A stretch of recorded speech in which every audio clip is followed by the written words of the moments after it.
शिवाजी विद्यापीठाच्या भगवान महावीर अध्यासनाच्या इमारतीसाठी शासन स्तरावरून सर्वतोपरी सहकार्य मिळवून देण्याची ग्वाही आज महाराष्ट्राचे सार्वजनिक आरोग्य मंत्री तथा कोल्हापूर जिल्ह्याचे पालकमंत्री प्रकाश आंबेडकर यांनी दिली आहे।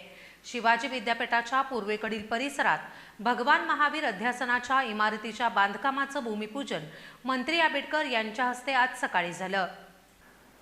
शिवाजी विद्यापीठात आज पूर्वेकडील परिसरात महावीर अध्यासन या इमारतीचं भूमिपूजन पालकमंत्री प्रकाश आंबेडकर यांच्या हस्ते झालं। अध्यक्षस्थानी कुलगुरू डॉक्टर दिगंबर शिर्के होते, तर प्रभारी कुलगुरू डॉक्टर प्रमोद पाटील, कुलसचिव डॉक्टर विलास शिंदे प्रमुख उपस्थित होते। मंत्री आंबेडकर यांच्या हस्ते कुदळ मारून तसंच कोनशिलेचं अनावरण करून भूमिपूजन करण्यात आलं।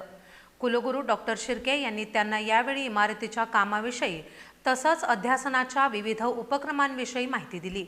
एरवी शासन म्हणून आम्ही नेहमी देण्याच्या भूमिकेमध्ये असतो।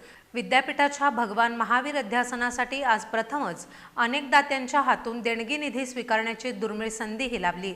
आपल्या कष्टाची मिळकत आपण अध्यासनासाठी देत आहात ही उल्लेखनीय बाब आहे। दातृत्वातून मिळणारा आनंद मोठा असतो। शिवाजी विद्यापीठानं समाजाशी नातं जोडल्यानं या अध्यासनाच्या कामाची उंची वाढली आहे, असं कोल्हापुरातच होऊ शकतं।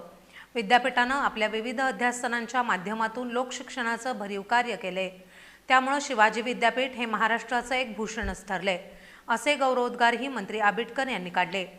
तसंच कुलगुरू डॉक्टर दिगंबर शिर्के यांनी मनोगत व्यक्त केलं। या कार्यक्रमाचं प्रास्ताविक अध्यासनाचे समन्वयक डॉक्टर विजय काकडे यांनी केलं। संजय शेट्टे यांनी अध्यासनासाठी शासनानं जाहीर केलेला 3 कोटी रुपयांचा निधी लवकरात लवकर मिळण्यासाठी मंत्री आंबेडकर यांनी प्रयत्न करावेत अशी अपेक्षा व्यक्त केली आहे। प्राध्यापक डी ए पाटील यांनी अध्यासनाची भूमिका स्पष्ट केली आहे। शुभम पाटील यांनी सूत्रसंचालन करून आभार मानले।